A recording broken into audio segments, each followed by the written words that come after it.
সূর্য ডোবার সঙ্গে সঙ্গেই মংলা বাজার থেকে প্রায় ১.৫ কিলোমিটার দূরে জেগে ওঠে এক ব্যতিক্রমী রাতের বাজার। সপ্তাহে ২ দিন মঙ্গল ও শুক্রবার এই বাজার বসে। বউবাজার নামে পরিচিত এই হাটে মূল বাজারের তুলনায় পণ্যের দাম অনেকটাই কম, তাই এই বাজার হয়ে উঠেছে নিম্ন ও মধ্যবিত্ত মানুষের আস্থার বিকল্প ঠিকানা। মংলা থেকে এম ফিরোজের পাঠানো তথ্যচিত্রে ডেস্ক রিপোর্ট। দিনের ক্লান্ত রোদ পেরিয়ে যখন চারপাশে নামে ধূসর আলো, তখনই শহরের গা ছুঁয়ে জেগে ওঠে রাতের হাট। মংলা বাজার থেকে প্রায় ১.৫ কিলোমিটার দূরে রবীন্দ্র সড়কে জেগে ওঠে ব্যতিক্রমী বউবাজার হাট। সপ্তাহে ২ দিন মঙ্গলবার ও শুক্রবার এই হাট বসে। রাত যত গভীর হয় ততই জমজমাট হয়ে ওঠে বউবাজার হাট। করোনা মহামারীর সময় স্থানীয় কিছু মানুষের হাতে গড়ে ওঠে এই রাতের বাজার। কেউ বলেন নারীদের সক্রিয় উপস্থিতির কারণে এই বাজারের নাম হয়েছে বউবাজার। আবার কেউ কেউ বলেন স্বামী স্ত্রী মিলে বাজারে একই সাথে কাজ করেন, তাই বাজারের নামকরণ হয়েছে বউবাজার।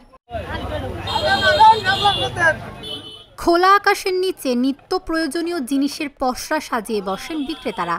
তাজা মাছ, রঙিন শাকসবজি, চাল, ডাল, মশলা সহ সব ধরনের পণ্য পাওয়া যায় বাজারে।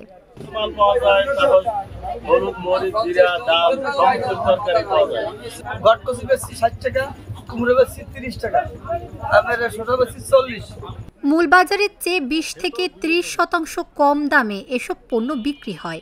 এই বাজারে আসছি বাজার করতে। এখানে ম্যাক্সিমাম আশেপাশে যত বাজার আছে তার থেকে ৫ টাকা, ১০ টাকা, ২০ টাকা কেজিতে কম এখানে ভালো এবং টাটকা জিনিস পাওয়া যায়। এই জন্য এখানে বাজার করতে হয়। সাশ্রয়ী বলে সপ্তাহে ২ দিনই এখান থেকে বাজার করা হয়। ব্যাগ ভর্তি করে সবই টাটকা ও ফরমালিন মুক্ত শাকসবজি কেনা যায়। বাজারে ন্যায্য মূল্যে ভালো দাম কমে পাওয়া যায়, টাটকা জিনিসপত্র পাওয়া যায়, আবার সবকিছু পাওয়া যায় এখানে। এজন্যই এখানে বাজার করা। আর বাজারের সবজিগুলো ২ একদিন বাসি থাকে, অনেক সময় বাজারে থাকে এখানে মনে করেন ২-১০ টাকা কম পাওয়া যায়। এই জন্য মূলত এখানে আসে। রাত যদি একটু ভারী আর একটু মাল দাম কম পাওয়া যায়। দিন দিন বউবাজারে মানুষের আসা যাওয়া বাড়ছে। শুধু নিম্নবিত্ত নয়, এখন এখানে আসেন অনেক মধ্যবিত্ত ও উচ্চবিত্ত পরিবারও। যত দোকান এলাকার যত কৃষক এবং দূর থেকে অনেক মালামাল নিয়েছে, যেগুলা বাজারে পাওয়া যায় না, এখানে এই বাজারে পাওয়া যায়।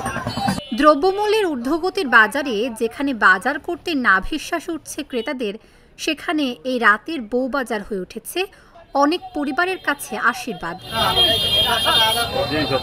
Dhaka journal news desk.